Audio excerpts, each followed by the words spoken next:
I think there is no need of FL. Okay. I go ahead. Okay. You come here.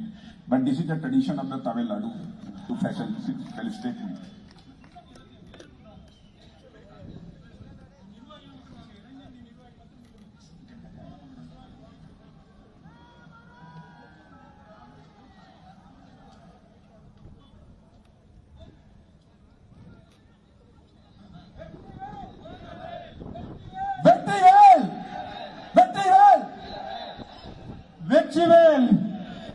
Well Bharat माता की वंदे वंदे वंदे well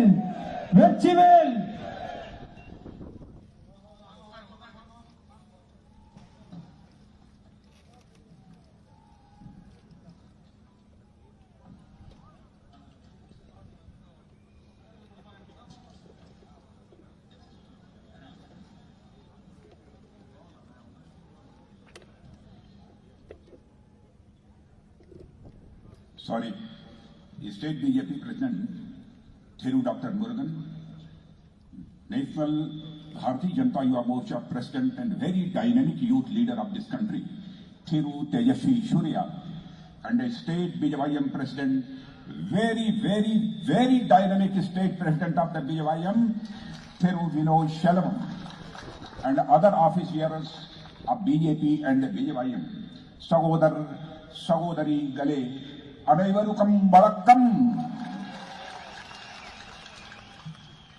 बोलिए भारत माता की जय, भारत माता की जय। Battery well battery well battery well battery well battery battery Thank you very much.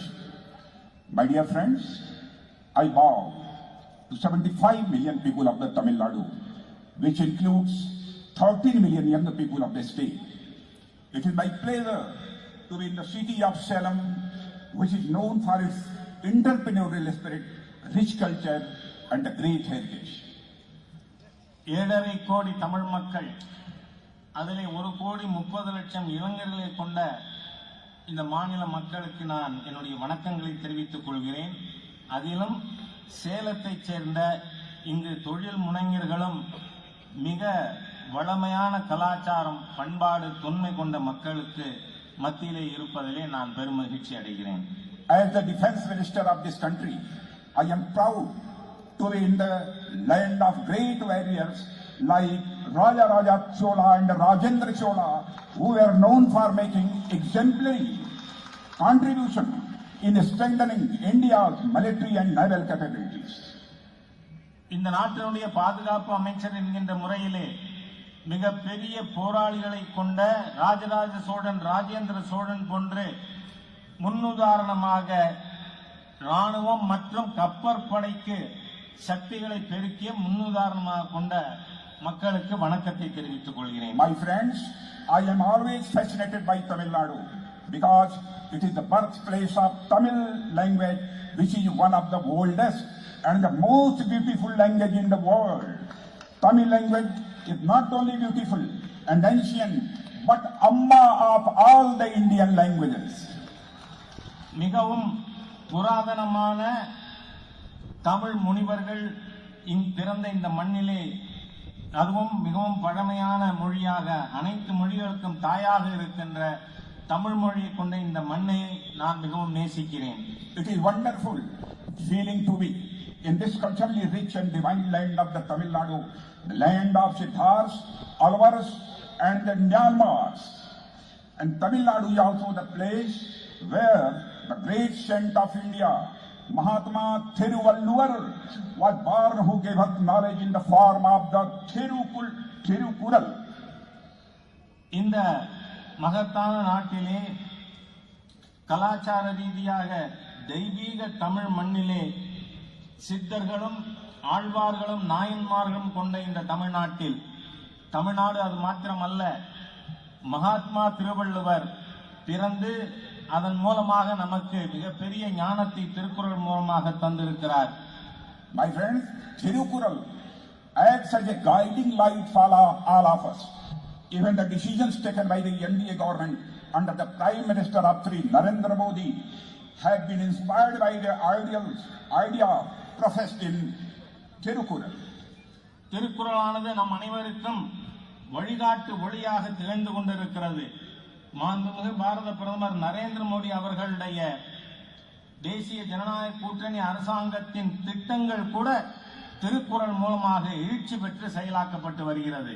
The government is also making all efforts to ensure that Tirukkural's knowledge is made available to the people across India and the globe. அதே போல அரசாங்கமானது திருக்குறளில் இருக்கின்ற அறிவுபூர்வமான விஷயங்கள் India முழுவதும் ஏன் உலகம் முழுவதும் இதை நாம் உறுதிப்படுத்த வேண்டும் என்று நடவடிக்கைகள் எடுத்து வருகிறோம். My dear brothers and sisters, when I was coming here, I wanted to speak more in Tamil language, but I would like to apologize for not able to speak in Tamil. Beautiful and divine this Tamil language. Therefore, I will deliver my speech in my mother tongue, Hindi, and sometime English. My speech will be translated by Thiru Yash Raja. நண்பர்களே, நான் உங்களுடைய அழகிய ஆன்மீக தமிழிலே பேசுவதற்கு விரும்புகிறேன். ஆனால் அதிலே என்னால் பேச முடியாது என்கின்ற காரணத்தால் என்னுடைய வருத்தத்தை தெரிவித்துக் கொண்டு என்னுடைய தாய்மொழியான ஹிந்தி மற்றும் ஆங்கிலத்திலே பேசுகிறேன். என்னுடைய உரையை ராஜா மொழிபெயர்ப்பார். My dear friends, इस सेलम सिटी में पहले भी इलेक्शन कैंपेन के दौरान मैं आ चुका हूं, लेकिन आज इस पब्लिक मीटिंग में मैं जब अपने बैक साइड में देख रहा हूं इधर, this is the Tamil Nadu assembly.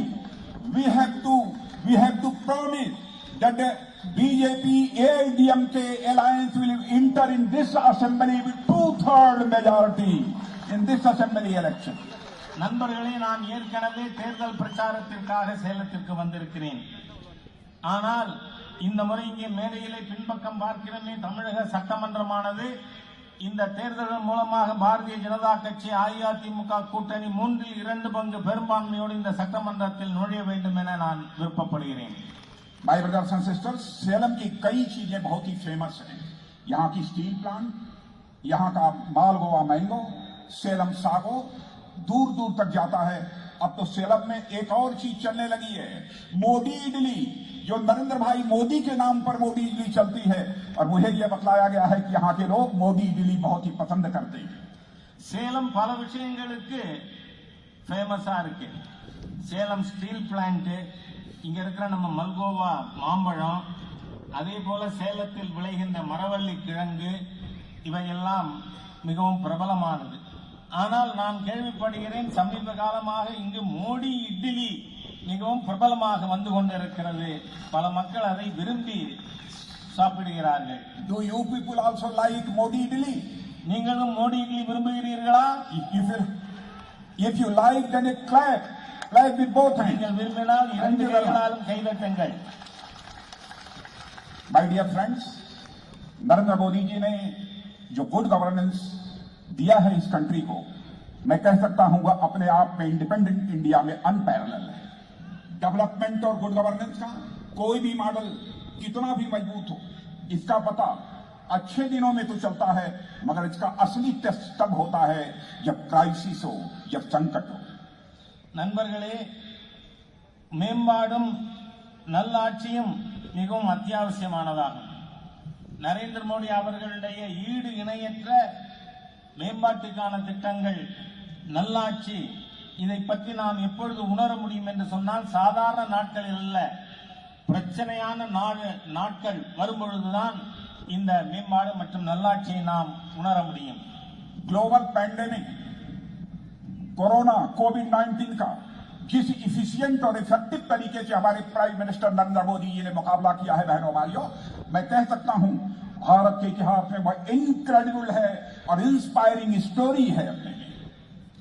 அதாவது கொரோனா காலகட்டத்திலே, கோவிட்-19 காலகட்டத்திலே மோடி அரசாங்கமானது எவ்வளவு சிறப்பாக செயல்பட்டு இருக்கிறது என்பது ஒரு எடுத்துக்காட்டாக திகழ்கிறது. हमने केवल इस कोविड पैंडेमिक पर ही काबू पाने में सफलता प्राप्त नहीं की है, बल्कि इसके इलाज के लिए मेक इन इंडिया वैक्सीन बनाने में भी हमारे देश के साइंटिस्ट ने कामयाबी हासिल की है। और यह वैक्सीन का उपयोग हम केवल अपने देशवासियों के लिए नहीं कर रहे हैं, बल्कि देश के दूसरे देशों में रहने वाले लोगों को भी यह वैक्सीन हम देने का काम कर रहे हैं, उनकी मदद कर रहे हैं। நாம் ஏதோ இந்த கொரோனாவுக்கு எதிராக மாத்திரம் போரிட்டு வரவில்லை. இந்த கொரோனாவுக்கு தடுப்பூசி கண்டுபிடிப்பதிலும் நாம் வெற்றி பெற்றிருக்கிறோம். அந்த தடுப்பூசி கூட வெறும் பாரத நாட்டு மக்களுக்காக அல்ல, மற்ற நம்முடைய நட்பு நாடுகளுக்காகவும் அந்த தடுப்பூசியை நாம் கொடுத்து வருகிறோம். और इस मोदी जी के डिसीजन की सारी दुनिया में सराहना हो रही है, क्योंकि बहनों भाइयों, आप जानते हैं हम लोग वसुधैव कुटुंबकम, the whole world is a family, इस कंसेप्ट में विश्वास करने वाले लोग हैं। इसलिए यदि हम अपना इलाज करते हैं, अपने देशवासियों का इलाज करते हैं, तो दुनिया के दूसरे देशों में रहने वालों का इलाज करने में भी हम पीछे नहीं रहते, वैसे ही अपने परिवार का सदस्य मानकर उनका भी इलाज करते हैं। நாம் இந்த கொரோனாவுக்கான தடுப்பூசி கண்டுபிடிப்பது, அது உபயோகப்படுத்துவதிலே நம் நாட்டினுடைய சித்தாந்தம் வசுதைவ குடும்பகம், அதாவது உலகமே ஒரு குடும்பம் என்று எண்ணுகின்ற காரணத்தினாலே இதை பாரத நாட்டிற்காக மாத்திரம் நாம் பயன்படுத்தவில்லை, உலகத்தில் இருக்கின்ற பிற நாடுகளுக்காகவும் இதை நாம் பயன்படுத்த தருகிறோம். इकोनॉमी कोविड पैंडेमिक के दौरान पूरी तरह से जाम हो गई, लेकिन इस इकोनॉमी को गति देने का काम यदि किसी ने किया है तो हमारे प्रधानमंत्री ने दिया है। और कोई गरीब भूखा न सोए, इसलिए 1.70 लाख करोड़ की लागत से प्रधानमंत्री गरीब कल्याण योजना भी चलाकर मोर देन 80 करोड़ लोगों की हेल्प करने का काम यदि किसी ने किया है तो हमारे प्राइम मिनिस्टर नरेंद्र मोदी ने किया है। இந்த கொரோனா நோயினால் நம்முடைய சுகாதாரம் கெட்டது மாத்திரமல்ல, இந்த நாட்டினுடைய பொருளாதாரமும் பாதிக்கப்பட்டிருக்கிறது.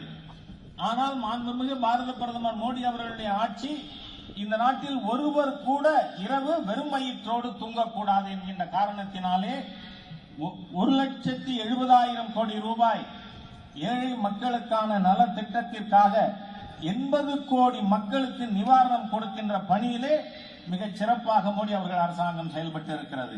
इस कोविड पैंडेमिक के कारण भारत की इकोनॉमी पर भी एडवर्स इंपैक्ट हुआ था बहनों भाइयों, लेकिन हमारे गवर्नमेंट ने, हमारे प्राइम मिनिस्टर ने ऐसे हालात पैदा कर दिए। अब इंटरनेशनल मॉनेटरी फंड ने भी कहा है अगले साल 2021-2022 में भारत की जीडीपी की ग्रोथ डबल डिजिट में होगी, यानी मोर देन 11.5% होगी। அதாவது நாம் இந்த நாட்டினுடைய பொருளாதாரத்தை வேகமாக செயல்படுத்துவதில் மோடி அரசாங்கம் மிகப்பெரிய நடவடிக்கைகள் மேற்கொண்டிருக்கிறது. அதன் காரணமாக இன்டர்நேஷனல் மானிட்டரி ஃபண்ட், சர்வதேச நிதி நிறுவனம் வருகின்ற 2022-22 ஆண்டில் இந்த நாட்டினுடைய ஒட்டுமொத்த பொருளாதார வளர்ச்சி இரட்டை இலக்கத்தில் இருக்கும், அதாவது 11.5% வளர்ச்சியை இந்த நாடு காணும் என IMF கூறியிருக்கிறது. After this COVID pandemic, we are going to write India's next growth story, and foreign investment is also increasing day by day in our country. Due to this, stock market is also jumping. Not only jumping, but stock market jallikattu कर रहा है, जल्लीकट्टू कर रहा है. அதாவது இந்த Covid காலகட்டத்தில் கூட இந்த நாட்டினுடைய பொருளாதாரம் ஒரு புதிய வளர்ச்சி கதையை பார்த்து கொண்டிருக்கிறது. இந்த நாட்டிற்கு அந்நிய மூலதனமானது மிக வேகமாக வந்து கொண்டிருக்கிறது. நம்முடைய பங்கு சந்தை அது மிக வேகமாக வளர்கிறது என்பது மாத்திரமல்ல, அது ஒரு ஜல்லிக்கட்டு காளை போல வேகமாக ஓடிக்கொண்டிருக்கிறது. रूरल इकोनॉमी को भी बूस्ट देने के लिए हमारी गवर्नमेंट ने कई स्टेप्स लिए हैं।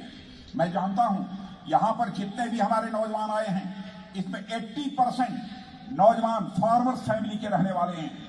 इसलिए फार्मर्स को ध्यान में रखते हुए बहनों भाइयों कई मेजर स्टेप्स हमारी गवर्नमेंट ने लिए हैं। प्रधानमंत्री किसान सम्मान निधि के अंतर्गत हर फार्मर के अकाउंट में 6,000 रुपीज पर ईयर डालने का काम यदि किसी ने किया है तो हमारे प्राइम मिनिस्टर नरेंद्र भाई मोदी ने किया है। ஊரக பொருளாதாரத்தை வளர்க்கின்ற விதத்திலும் மோடி அவர்களுடைய அரசாங்கமானது செயல்பட்டுக் கொண்டிருக்கிறது. இதில் விவசாயிகளுக்காக மிகப்பெரிய பல திட்டங்களானது கொண்டு வரப்பட்டிருக்கிறது. இங்கு கூட 80% பேர் நீங்கள் கிராம பகுதியிலிருந்து வந்தவர்களாக இருப்பீர்கள். விவசாயிகளுக்கு உதவுவதற்காக விவசாயிகள் நிதியானது ஆண்டுக்கு 6000 ரூபாய் ஒவ்வொருவர் கணக்கிலும் செலுத்தப்படுகிறது. हर गरीब के घर में हम टॉयलेट बना रहे हैं, बड़ी संख्या में टॉयलेट्स बन गए हैं. हर व्यक्ति को जिसके पास अपने पास पक्का मकान नहीं है उसको पक्का मकान भी मुहैया कराने का काम कर रहे हैं. और इतना ही नहीं, हम गांव की इकोनॉमी को डेवलप करने के लिए वहां पर पक्की सड़कें भी बनाने का काम तेजी के साथ कर रहे हैं. நாட்டிலே எவர் வீட்டிலே கழிவறைகள் இல்லையோ அவர்கள் வீட்டுக்கு கழிவறை, யாருக்கெல்லாம் பக்கா வீடுகள் இல்லையோ அவர்களுக்கெல்லாம் பக்கா வீடுகள். அதோடு மட்டுமல்ல, ஒவ்வொரு கிராமத்திற்கும் நல்ல சாலைகள் ஆகியவை அரசாங்கமானது இப்பொழுது செயல்படுத்திக் கொண்டிருக்கிறது. हमारे प्राइम मिनिस्टर का यह रिजॉल्व है, संकल्प है कि हम आगामी कुछ ही वर्षों के अंदर अपने देश की फार्मर्स की इनकम को 2 गुना 2.5 गुना 2.5 टाइम समझो बढ़ा देंगे. यह उनका संकल्प है. इसीलिए हमारे प्राइम मिनिस्टर ने एग्रीकल्चर पर स्पेशल फोकस किया है और फार्मर्स की इनकम को बढ़ाने के लिए वैल्यू एडिशन पर भी जोर दिया है और बड़े स्ट्रक्चरल रिफॉर्म्स भी किए हैं. இந்த நாட்டிலே விவசாயிகள் வாழ்வு முன்னேற வேண்டும் என பிரதம மந்திரி மோடி அவர்கள் உறுதிப்பாடு எடுத்துள்ளார்கள். ஆகவே விவசாயிகளுடைய வருமானத்தை 2 மடங்கு 2.5 மடங்கு ஆக்குவதற்கான பல்வேறு நடவடிக்கைகள் மேற்கொள்ளப்பட்டிருக்கிறது. இதற்காக விவசாயிகள் கட்டமைப்பிலே சீர்திருத்தங்களை இந்த அரசாங்கம் கொண்டு வந்து கொண்டிருக்கிறது. देश के हर नागरिक की जरूरतों को पूरा करना यह किसी भी गवर्नमेंट की मॉरल रिस्पांसिबिलिटी होती है. मैं अपनी गवर्नमेंट के बिहाफ में एश्योर करना चाहता हूं तमिलनाडु की जनता को कि हम हर परिवार की जो आवश्यकताएं हैं, जरूरतें हैं, उनको हम पूरा करेंगे. ஒவ்வொரு குடிமகனுடைய அத்தியாவசிய தேவைகளை பூர்த்தி செய்வது என்பது ஒவ்வொரு அரசாங்கத்தினுடைய கடமையாகும். ஆகவே இங்க இருக்கின்ற மக்களுக்கு, தமிழக மக்களுக்கு நான் ஒரு உறுதியளிக்க விரும்புகிறேன். ஒவ்வொரு குடும்பத்தினுடைய தேவைகளும் அத்தியாவசிய தேவைகள் பூர்த்தி செய்யப்படும். जल जीवन मिशन के अंतर्गत हर घर में नल ले जाएंगे और इस देश के हर घर में नल होगा और नल से हम जल उसको उपलब्ध कराने का काम करेंगे. यह भी हमारी सरकार का संकल्प है. 3 करोड़ परिवारों में अब तक हम दे चुके हैं. आगे यह काम 2 वर्षों के अंदर हम पूरा करेंगे. அதாவது இந்த அரசாங்கத்தினுடைய உறுதிப்பாடு ஜல் ஜீவன் மிஷன் என்கின்ற குடிநீர் திட்டத்தின் மூலமாக ஒவ்வொரு வீட்டுக்கும் குழாய், ஒவ்வொரு குழாயிலும் குடிநீர். இந்த திட்டத்தின் மூலம் இதுவரை 3 கோடி குடும்பங்களுக்கு குடிநீர் இணைப்பு தரப்பட்டிருக்கிறது. விரைவிலேயே அனைவரது குடும்பத்திற்கும் குடிநீர் இணைப்பு கொடுக்கப்படும். और रूरल और अर्बन इंफ्रास्ट्रक्चर पर भी मोर देन 100 लाख करोड़ हम स्पेंड करने जा रहे हैं, हम खर्च करने जा रहे हैं. और मैं अपने तमिलनाडु के दोस्तों को यह जानकारी देना चाहता हूं, the construction of the Salem Chennai expressway will also begin in 2021-2022. அதே போல இந்த நாட்டினுடைய ஊரக மற்றும் நகரிய உள்கட்டமைப்பிற்காக 100 லட்சம் கோடி ரூபாய் செலவழிக்கப்பட இருக்கிறது. சேலம் மக்களுக்காக நான் ஒரு நல்ல செய்தியை சொல்ல இருக்கிறேன். சேலம் பெங்களூரு சாலை விஸ்தரிப்பு பணி இந்த 2021-22 மேற்கொள்ளப்படும். मेरे ब्रदर्स एंड सिस्टर्स, हम पॉलिटिक्स यदि करते हैं तो केवल गवर्नमेंट बनाने के लिए हम पॉलिटिक्स नहीं करते. हम पॉलिटिक्स करते हैं इस कंट्री को बनाने के लिए, देश बनाने के लिए हम पॉलिटिक्स करते हैं. நண்பர்களே, நாம் அரசியல் நடத்துவது என்பது அதிகாரத்திற்கு வருவதற்காக, ஓட்டு வாங்குவதற்காக மாத்திரமல்ல. நாம் அரசியல் நடத்துவது என்பது இந்த நாட்டினை நிர்மாணிப்பதற்காக.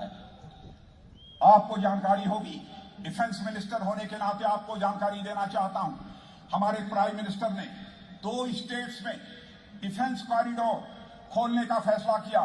तो उन 2 स्टेट्स में एक हमारा स्टेट उत्तर प्रदेश है और दूसरा कोई स्टेट यदि प्राइम मिनिस्टर ने चूज किया है तो दैट इज तमिलनाडु. मेरे बहनों भाई, இந்த நாட்டினுடைய பாதுகாப்பு அமைச்சர் என்கின்ற முறையிலே உங்களுக்கு ஒரு தகவல் தெரிவிக்க விரும்புகிறேன். இரண்டு பாதுகாப்பு வழித்தடங்களானது இந்த நாட்டிற்கு கொடுக்கப்பட்டிருக்கிறது, டிஃபென்ஸ் காரிடியர். அந்த ரெண்டுல ஒன்னு என்னுடைய மாநிலமான உத்தரப்பிரதேசத்தில் இருக்கிறது. மாண்புமிகு பாரத பிரதமர் மற்றொரு மாநிலத்தை தெரிவு செய்யும் பொழுது எதை தெரிவு செய்திருக்கிறார் தெரியுமா? தமிழகத்தை தெரிவு செய்திருக்கிறார்கள். और जो डिफेंस कॉरिडोर तमिलनाडु में बन रहा है उसका एक नोड सेलम में भी है। और मैं आपको जानकारी देना चाहता हूं 8,000 करोड़ का इन्वेस्टमेंट प्लान है आपके तमिलनाडु डिफेंस कॉरिडोर में। और अब तक 21 प्राइवेट गवर्नमेंट कंपनी और 3 PSUs ने 1,140 करोड़ रुपए का इन्वेस्टमेंट कर दिया है। அதாவது இந்த பாதுகாப்பு வழித்தடங்களுக்காக தெரிவு செய்யப்பட்டிருக்கின்ற நகரங்களிலே ஒன்றானது சேலம் மாநகரமாகும். இதுவரை இந்த டிஃபென்ஸ் காரிடியருக்கு 8,000 கோடி ரூபாயிலே திட்டமிடப்பட்டு இதுவரை 21 தனியார் கம்பெனிகளும் 3 அரசு நிறுவனங்களும் 1,140 கோடி ரூபாய் இதுவரை மூலதனம் செய்துள்ளது. हम अनएम्प्लॉयमेंट की प्रॉब्लम को रिजॉल्व करना चाहते हैं। देश के हर नौजवान को जो काम करना चाहता है उसके हाथों को हम काम देना चाहते हैं, उसको रोजगार देना चाहते हैं। इतना ही नहीं, हम अपने देश के नौजवानों को जॉब सीकर ही नहीं बनाना चाहते, अपने देश के नौजवानों को जॉब क्रिएटर बनाना चाहते हैं। இந்த நாட்டில் இருக்கின்ற ஒவ்வொரு இளைஞர்களுக்கும் வேலை வாய்ப்பு கிடைக்க வேண்டியது அவசியம். ஆனால் நம் நாட்டில் இருக்கின்ற இளைஞர்களை வெறும் வேலை தேடுபவர்களாக இல்ல, வேலைகளை உருவாக்குபவர்களாக மாற்ற விரும்புகிறோம். मुद्रा योजना के माध्यम से मिनिमम रेट ऑफ इंटरेस्ट पर विदाउट कोलेटरल सिक्योरिटी देश के नौजवानों को हम लोन मुहैया करा रहे हैं। सबसे ज्यादा लोन यदि लेने का काम कहीं के नौजवानों ने किया है तो तमिलनाडु के नौजवानों ने किया है। मैं नौजवान भाइयों, मैं आपको सल्यूट करता हूं, आप सभी का अभिनंदन करता हूं। அதாவது சுய வேலை வாய்ப்பை உருவாக்குவதற்காக முத்ரா வங்கி கடன் திட்டம் மூலம் மிக குறைந்த வட்டியிலே எவ்விதமான அடமானமும் இல்லாது கடன் கொடுப்பதற்கான ஏற்பாட்டினை நாம் மேம்படுத்தி இருக்கிறோம். அதிலே மிக அதிகமாக கடன் பெற்றிருப்பவர்கள் தமிழ்நாட்டைச் சேர்ந்தவர்கள். ஆகவே தமிழ்நாட்டு இளைஞர்களுக்கு நான் என்னுடைய பாராட்டுதல்களை தெரிவித்துக் கொள்கிறேன். Here, only in Tamil Nadu, the unemployed youth have taken approximately 33,807 crore rupees as loan. தமிழ்நாட்டில் மாத்திரம் வேலையில்லாத இளைஞர்கள் 33,807 கோடி ரூபாய் கடனாக பெற்றிருக்கிறார்கள். आप जानते हैं कि इसका सबसे ज्यादा लाभ यदि किसी को मिलता है MSME, इनको मिलता है, वीमेन एंटरप्रेन्योर को मिलता है। और 31 नवंबर 2020 का तक कुल 22.53 करोड़ लोन दिए गए, जिसमें से 15.75 करोड़ लोन वुमन एंटरप्रेन्योर को दिए गए। தமிழகத்திலே அதிகமாக இது கடன் பெற்றவர்கள் மாத்திரமல்ல, இந்த முத்ரா வங்கி கடன் திட்டத்தின் மூலமாக அதிகமாக பலன் பெற்றிருப்பது சிறு குறு தொழில்கள். அதிலும் பெண் தொழில் முனைஞர்கள் மிக அதிகமாக பலன் பெற்றிருக்கிறார்கள். 31 நவம்பர் 2020 வரை 22.53 கோடி ரூபாய் கடன் அளிக்கப்பட்டிருப்பதில் 15.75 கோடி ரூபாய் கடனானது பெண் தொழில் முனைஞர்களுக்கு கொடுக்கப்பட்டிருக்கிறது என்பதை நான் பெருமிதத்தோடு தெரிவித்துக் கொள்கிறேன். आत्मनिर्भर भारत इस योजना के तहत 20 लाख करोड़ रुपए का पैकेज गवर्नमेंट ने घोषित किया है। इसके पीछे पर्पज है इकोनॉमी को भी बूस्ट देना, लेकिन हम इस सच्चाई को जानते हैं इकोनॉमी को बूस्ट यदि मिलेगा तभी जबकि हमारे अनएम्प्लॉयड यूथ को जॉब मिलेगा। அதே போல சுயசார்பு இந்தியா திட்டத்தின் கீழ் 20 லட்சம் கோடி ரூபாய்க்கான பேக்கேஜ் கொடுக்கப்பட்டிருக்கிறது. இந்த சுயசார்புள்ள இந்தியாவாக நாடு மாற வேண்டுமானால் ஏதோ ஏற்கனவே இருக்கின்ற தொழில் துறைகள் அல்ல, இளைஞர்களுக்கு நாம் வேலை வாய்ப்பு கொடுப்பதன் மூலமாகவே இதை நாம் அடைய முடியும். पहले राजीव गांधी जी कहा करते थे, former prime minister Rajiv Gandhi ji कहा करते थे कि 100 पैसा वहां से भेजते हैं लेकिन नीचे 13 पैसा पहुंचता है। जैसे लगता था प्रधानमंत्री लाचार हो, लेकिन हमारे प्राइम मिनिस्टर नरेंद्र मोदी ने इस चैलेंज को स्वीकार किया और आज यदि 100 पैसा हम दिल्ली से भेजते हैं तो आपके अकाउंट में 100 का 100 पैसा पहुंचता है। बहनों भाइयों, 1 पैसा भी कम नहीं होता। முன்னாள் பிரதமர் ராஜீவ் காந்தி அவர்கள் சொன்னார், நான் டெல்லியிலிருந்து 100 பைசா அனுப்பினால் வரும் 13 பைசா தான் மக்களுக்கு போய் சேருகிறது. பிரதம மந்திரி பாருங்க எவ்வளவு இது பற்றி அக்கறை இல்லாம இருந்திருக்காரு. ஆனால் இன்னைக்கு நரேந்திர மோடி அவர்கள் ஆட்சியிலே டெல்லியிலிருந்து 100 பைசா அனுப்பினால் 100 பைசாவும் மக்களுடைய கணக்கிலே போய் சேரும். यह डिजिटाइजेशन का करिश्मा है, यह डिजिटल इंडिया का करिश्मा है कि करप्शन को भी हमने काफी हद तक मिनिमाइज किया है। आयुष्मान भारत योजना के अंतर्गत बहनों भाइयों 5 लाख रुपए तक मुफ्त इलाज बिना एक पैसे का हम सारे देश के लोगों को मुहैया कराएंगे और तेजी से इस दिशा में हम आगे बढ़ रहे हैं। प्रतिवर्ष 5 लाख रुपया मुफ्त में इलाज। அதே போல இன்றைக்கு இதெல்லாம் எப்படி சாத்தியமானது என்று சொன்னால் டிஜிட்டல் இந்தியாவின் காரணமாகத்தான் ஆகியிருக்கிறது. இதன் மூலமாக ஊழல் குறைந்திருக்கிறது.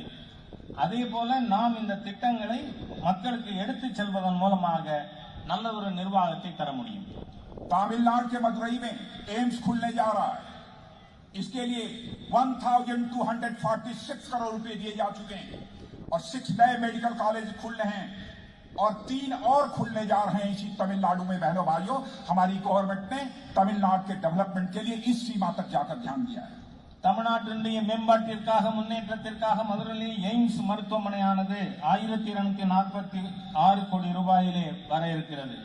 அதோடு மட்டுமல்ல, இதுவரை 6 மெடிக்கல் காலேஜ் திறக்கப்பட்டிருக்கு. இன்னும் 3 மெடிக்கல் மருத்துவக் கல்லூரிகள் துவங்கப்பட இருக்கின்றன.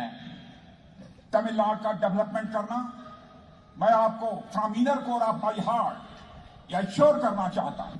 हमारी गवर्नमेंट का कमिटमेंट, हम अपने इस कमिटमेंट को पूरा करें, चाहे हमें जितना भी पैसा खर्च क्यों न करना पड़े।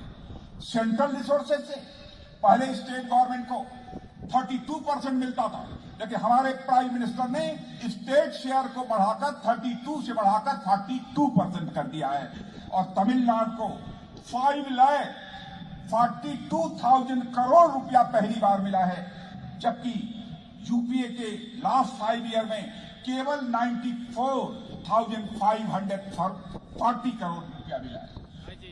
முன்னேற்றம் என்று வரும்பொழுது தமிழ்நாட்டினுடைய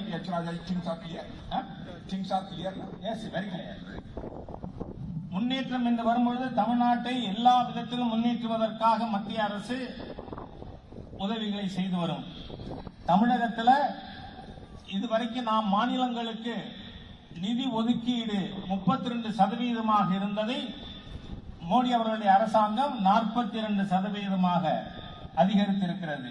அது மாத்திரமல்ல, கடந்த 6 ஆண்டுகளில் தமிழ்நாட்டுக்கு நாம் 5,42,000 கோடி ரூபாய் நிதி ஒதுக்கி இருக்கிறோம்.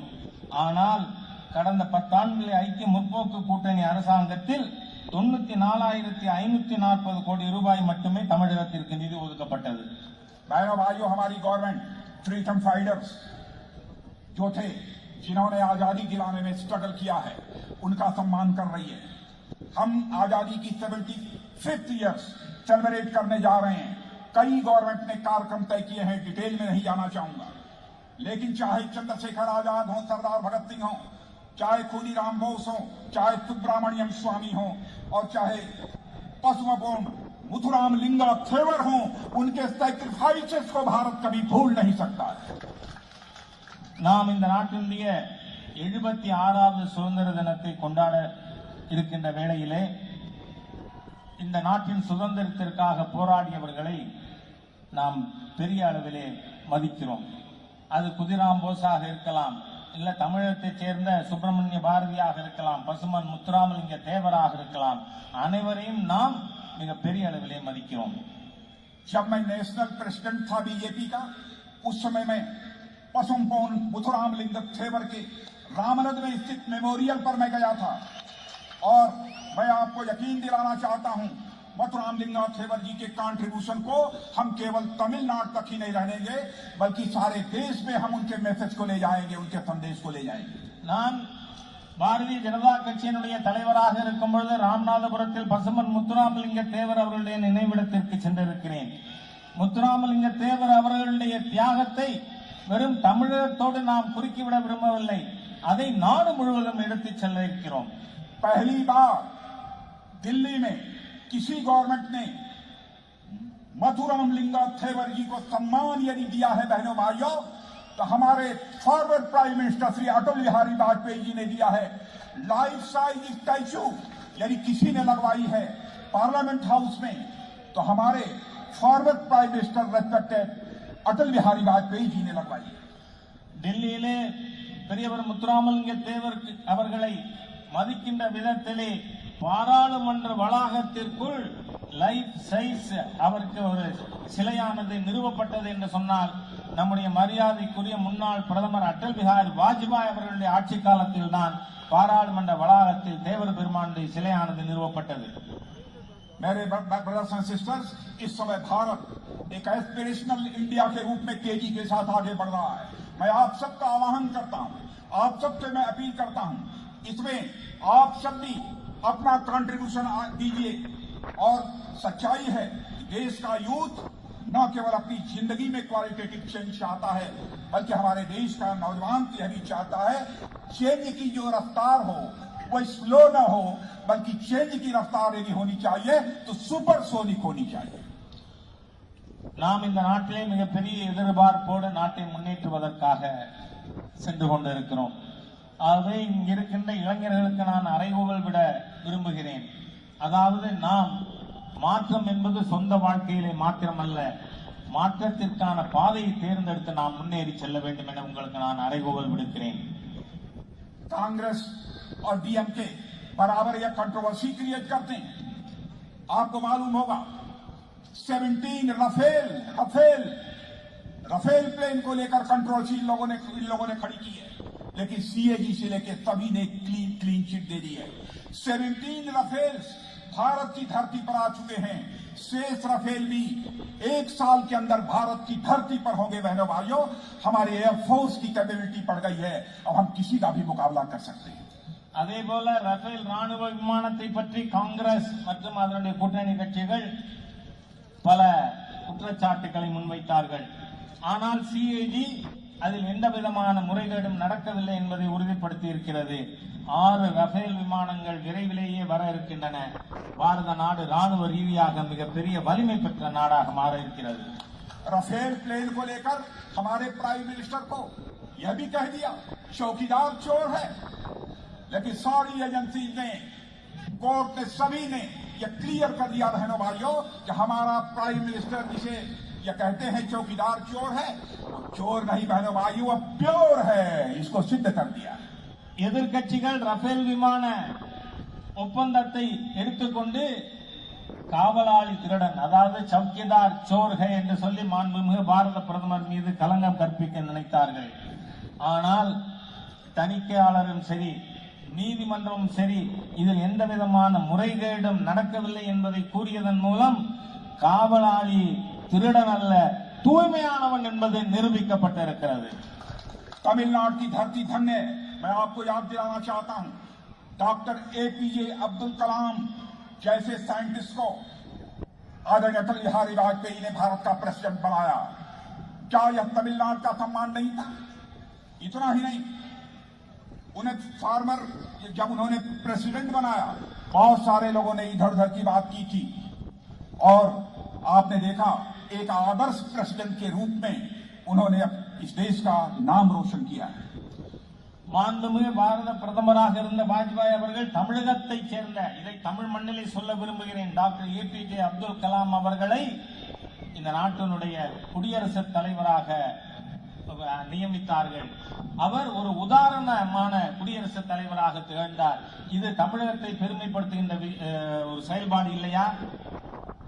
और आपको इस बात की जानकारी होगी, हमारे आदरणीय अटल बिहारी वाजपेयी का तमिलनाडु के साथ क्या रिश्ता था बहनों भाइयों, तमिलनाडु के प्रति उनके दिल में कितना प्यार था।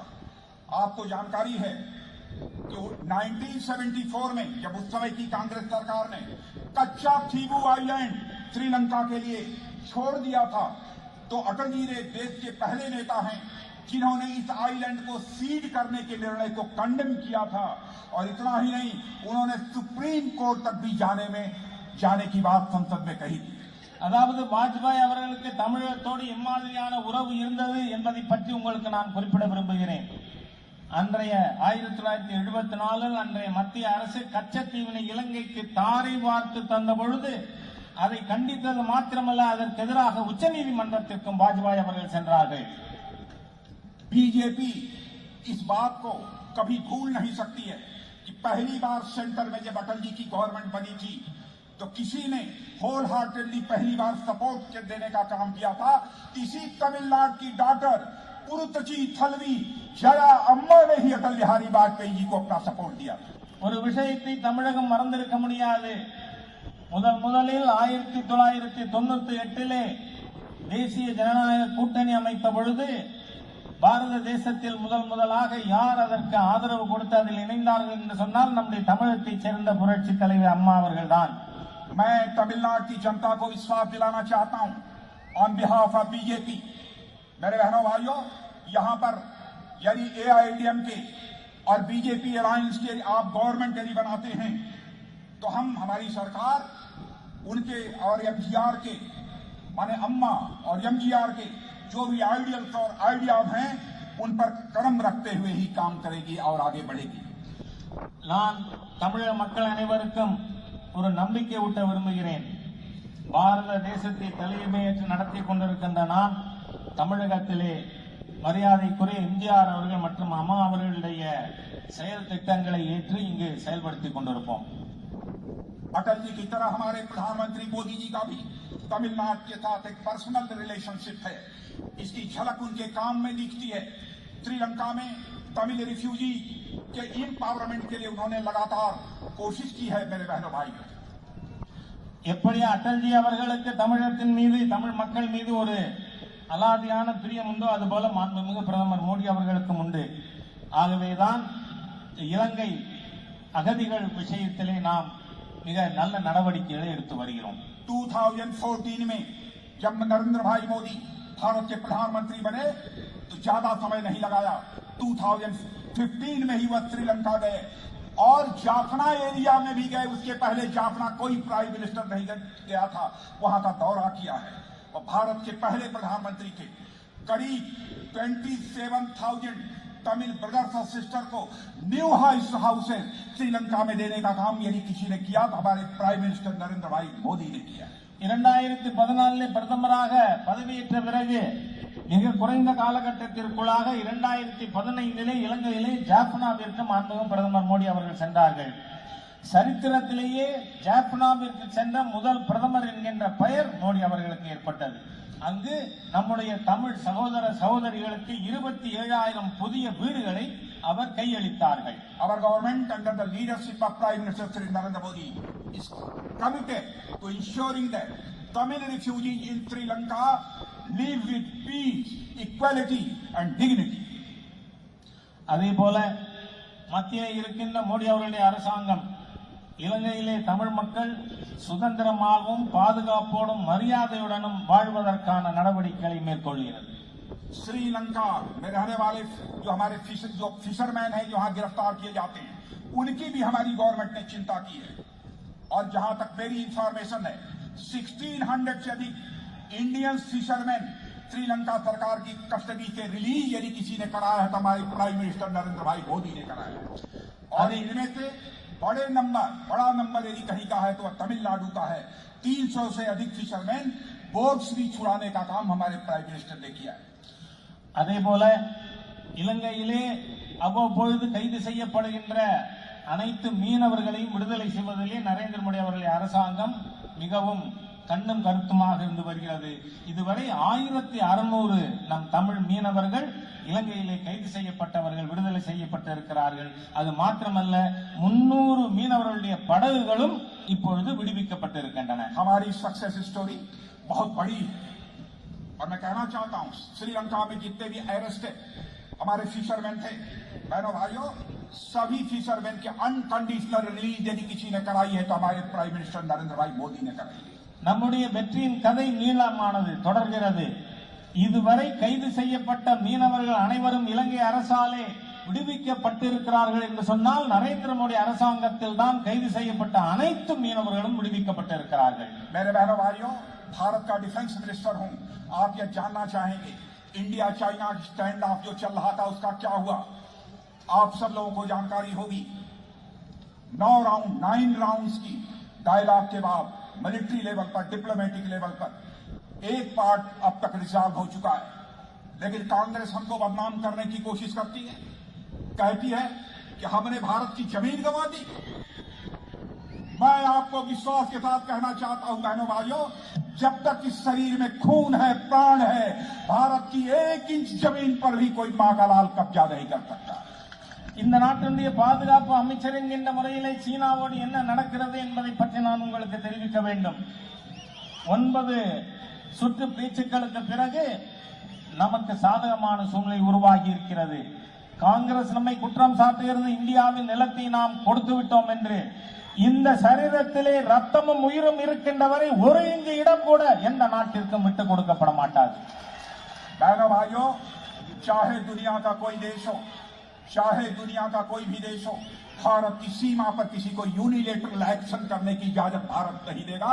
उसके लिए चाहे कितनी भी कीमत हमको चुकानी पड़ेगी, हम वो कीमत चुकाने को तैयार हैं। சகோதர சகோதரிகளே, இந்த நாட்டின் எல்லை மீது எந்த நாடாக இருந்தாலும் ஆக்கிரமிப்பதற்கு முயற்சி செய்யுமானால் எந்த ஒரு விஷயத்தையும் நாம் உபயோகிக்காமல், அதை எதிர்க்காமல் சும்மா இருக்க மாட்டோம். அதற்கு எந்த விலை வேண்டுமானாலும் கொடுப்போம். जो 9 राउंड की मिलिट्री और डिप्लोमेटिक डायलॉग के बाद जो समाधान हुआ था, वह डिसएंगेजमेंट का प्रोसेस वह पूरा हो चुका है। लेकिन दुर्भाग्य है, unfortunately Congress party, Indian army की ब्रेवरी और करेज पर वह डाउट करती है। मैं आपसे पूछना चाहता हूं, सुप्रीम सेक्रीफाइस देने वाले सैनिकों का क्या यह कांग्रेस पार्टी अपमान नहीं कर रही है? मैं आपसे एक सवाल पूछता हूं, ध्यान से सुनिए। कांग्रेस कच्ची निंगाल बल्लवरा केट्टवरा சகோதர சகோதரிகளே, 9 சுற்று பேச்சுவார்த்தைக்கு பிறகு சீனா அதனுடைய ஆக்கிரமித்த பகுதியிலிருந்து பின்வாங்குவதற்கு ஒப்புக்கொண்டிருக்கிறது. ஆனால் இது பற்றி சந்தேகங்களை காங்கிரஸ் எழுப்புகிறது. அதாவது இந்த நாட்டினுடைய ராணுவ வீரர்களுக்கு அவர்களுடைய தியாகத்தை அவமதிக்கிற விதத்திலே பேசுகிறது. நான் உங்களிடம் கேட்கிறேன், காங்கிரஸ் நல்லவர்களா கெட்டவர்களா? Again you asked this question. மீண்டும் சொல்லுங்கள், காங்கிரஸ் நல்லவர்களா கெட்டவர்களா? ராணுவ வீரர்களுடைய தியாகத்தை அவமரியாதை செய்கின்ற காங்கிரஸ் நல்லவர்களா கெட்டவர்களா? Very good brothers and sisters, मैं आपको विश्वास दिलाकर जाना चाहता हूं डिफेंस मिनिस्टर के रूप में कि हमारी government under the leadership of prime minister Narendra Modi India की यूनिटी, टेरिटोरियल इंटीग्रिटी और सॉवरेंटी के साथ हमने न कभी समझौता किया है, न समझौता किया था और न कभी समझौता करेंगे। यह आपको विश्वास दिलाकर जाना चाहता हूं। இந்த நாட்டினுடைய பாதுகாப்பு அமைச்சர் என்கின்ற முறையிலே உங்களுக்கு நான் ஒரு விஷயத்தை நம்பிக்கை ஊட்ட விரும்புகிறேன். இதுவரை இந்த நாட்டினுடைய ஒருமைப்பாடு, எல்லை, ஒற்றுமை, இதன் விஷயங்களிலே பாரதிய ஜனதா கட்சி அரசு இதுவரை சமரசம் செய்வதில்லை, ஒருபோதும் செய்யாது என்ற நம்பிக்கை உங்களுக்கு நான் ஊட்ட விரும்புகிறேன். जिस कांग्रेस पार्टी ने इतनी नापाक हरकतें की, उसके साथ डीएमके ने हाथ मिला लिया। In my opinion, DMK and Congress are strange bedfellows and they are marrying each other, but they do not have any chemistry. இந்த மோசமான காங்கிரஸ் கட்சியோடு திராவிட முன்னேற்ற கழகம் கூட்டணி வைத்திருக்கிறது. இவர்கள் வினோதமான நண்பர்கள், ஸ்ட்ரேஞ்ச் பெட்ஃபெலோஸ். இவர்களுடைய கூட்டணியானது ஏற்புடையதாக இல்லை. जब किसी ने मुझसे कहा था कि डीएमके के लोगों से जब अलग से बात होती है तो कहते हैं कांग्रेसी party for burden for us. The only common thread between both the party is their love of appeasement. Congress கட்சியும் திமுகவும் மக்களுக்கு பாரமாக இருக்கின்ற கட்சி. அவர்களிடையே பொதுவாக இருக்கின்ற ஒரே விஷயம் சிறுபான்மையினரை தாஜா செய்வது. कांग्रेस और डीएमके का मॉडल करप्शन और अपीजमेंट पर बेस्ड है और वह जिस तरीके से अपीजमेंट पॉलिटिक्स कर रहे हैं वह तमिलनाडु की सोशल फैब्रिक को कमजोर करेगा, यह मैं विनम्र अनुरोध करना चाहता हूं डीएमके और कांग्रेस अलायंस के लोगों से कि तमिलनाडु के सोशल फैब्रिक को यह कमजोर करेगा, जबकि हमारा मानना है कि justice for all, appeasement of none. Congress கட்சியும் திராவிட முன்னேற்ற கழகமும் ஊழல் மற்றும் தாஜா செய்யும் அரசியல் போக்கை கடைபிடித்திருக்கிறார்கள். இதன் மூலமாக மிகப்பெரிய சமூக சீர்கேடு ஏற்படும். பாரதிய ஜனதா கட்சியினுடைய கோட்பாடு அனைவருக்கும் நீதி, எவரையும் தாஜா செய்வது அநீதி. मेरे ब्रदर्स एंड सिस्टर्स, तमिलनाडु की जनता स्टेबल और ड्यूरेबल गवर्नमेंट चाहती है ताकि डेवलपमेंट में किसी भी प्रकार का डिसरप्शन न होने पाए.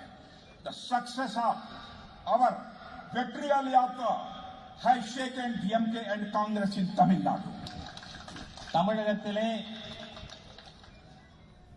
நிலையான நல்ல ஆட்சி வேண்டும். பாரதிய ஜனதா கட்சியின் வெற்றிவேல் யாத்திரை திமுகவையும் காங்கிரஸையும் ஆட்டம் காண செய்திருக்கிறது. मैं पूरी तरह से कॉन्फिडेंट हूं अब तमिलनाडु की जनता कांग्रेस डीएमके इस अलायंस को कभी भी पसंद नहीं करेगी, कभी भी इनकी गवर्नमेंट नहीं बनाएगी, क्योंकि उसे तो लोटस फ्लावर और टू लीव्स की जोड़ी ही पसंद है. लोटस फ्लावर और टू लीव्स, यही जो है जोड़ी, यही कॉम्बिनेशन तमिलनाडु की जनता को पसंद है. தமிழக மக்கள் நிச்சயமாக காங்கிரஸ் திராவிட முன்னேற்ற கழக கூட்டணியை விரும்ப மாட்டார்கள், அதற்கு வாக்களிக்க மாட்டார்கள். அவர்கள் விரும்புவதெல்லாம் தாமரை இரட்டை இலை ஜோடியைத்தான் விரும்புகிறார்கள். Only lotus and leaf can bring prosperity to this great land of Tamil Nadu. தாமரையும் இரட்டை இலையும் மாத்திரமே இந்த மகத்தான தமிழகத்திற்கு வளமையை முன்னேற்றத்தை ஏற்படுத்த முடியும். मैं यहाँ मौजूद बड़ी संख्या में मैं देख रहा हूँ ऐसी क्राउड तमिलनाडु में मैंने कभी नहीं देखी थी. 6 इयर्स तक नेशनल प्रेसिडेंट बीजेपी का रहा हूँ. ये ह्यूज क्राउड जो मैं देख रहा हूँ कभी नहीं देखा था. मैं इसके लिए आपको कांग्रेचुलेट करना चाहता हूँ डॉक्टर मुरुगन जी, विनोद जी, आपको पीएवाईएम, आप सभी को, पूरी आपकी टीम को मैं कांग्रेचुलेट करना चाहता हूँ. ये करिश्मा मैं तमिलनाडु के अंदर देख रहा हूं. ये परिवर्तन की, चेंज की एक वेव चल रही है. இப்பொழுது மிகப்பெரிய எண்ணிக்கையிலே நான் இங்கே இளைஞர்களை காண்கிறேன். 6 ஆண்டு காலம் நான் அகில இந்திய தலைவராக இருந்திருக்கிறேன். இம்மாதிரியான கூட்டத்தை நான் தமிழகத்திலே கண்டதில்லை. ஆகவே மாநில தலைவர் முருகன், இளைஞரணி தலைவர் வினோத் மற்றும் தேஜஸ்வி சூர்யா ஆகியவர்களுக்கு நான் என்னுடைய பாராட்டுதல்களை தெரிவித்துக் கொள்கிறேன். தமிழகம் மாற்றத்தை நோக்கி நடைபோட துவங்கி இருக்கிறது. My dear young friends, I want to appeal all of you only one thing. Please go to booth तक जाओ और बीजेपी डीएमके का संदेश पहुंचाओ और इस तमिलनाडु असेंबली में 2/3 क्लियर मेजॉरिटी के साथ बीजेपी आईडीएमके को पहुंचने से दुनिया की कोई ताकत रोक नहीं सकती. இளைஞர்களே, இளம் நண்பர்களே, உங்களுக்கு ஒரே ஒரு வேண்டுகோள் வைக்கிறேன். நான் பூத்திற்கு செல்லுங்கள். பூத்திலே சென்று பாரதிய ஜனதா கட்சி அஇஅதிமுகவுடைய செய்தியை வீடு வீடாக எடுத்துச் செல்லுங்கள். இந்த சட்டமன்ற வளாகத்தில் 3/2 பங்கு பெரும்பான்மையோடு எம்எல்ஏக்களை வெற்றி பெற செய்யுங்கள் என்று நான் வேண்டுகோள் வைக்கிறேன். When people see you at the booth level, they are inspired. इसलिए मैं आपसे कहना चाहता हूं, आप तमिलनाडु के एक वोटर को इंस्पायर करने की आपके अंदर कैपेबिलिटी है. I know very well. निकल पड़िए, बूथ पर जाइए और न्यू इंडिया बनाने का संकल्प हमारे प्राइम मिनिस्टर ने लिया है. तो यहां पर भी प्राइम मिनिस्टर नरेंद्र भाई मोदी के लीडरशिप में हम न्यू तमिलनाडु का हम निर्माण करेंगे. இளைஞர்களே, நண்பர்களே, நீங்கள் பூத்துகளிலே செல்லும் பொழுது உங்களை பார்த்தால் அங்கு இருக்கின்ற வாக்காளர்களுக்கு உற்சாகம் வரும். ஆகவே இங்கிருந்து நீங்கள் பூத்துக்கு செல்லுங்கள். அங்கு புதிய இந்தியாவினுடைய பிரதம மந்திரியுடைய செய்தியை எடுத்துக்கொண்டு போய் புதிய தமிழ்நாட்டை உருவாக்குவதற்கான பணியிலே நீங்கள் ஈடுபட வேண்டும் என கேட்டுக்கொள்கிறேன். Nagari, I am okay. Nagari, thank you very much. बोलिए भारत माता की. भारत माता की जय थैंक यू वेरी मच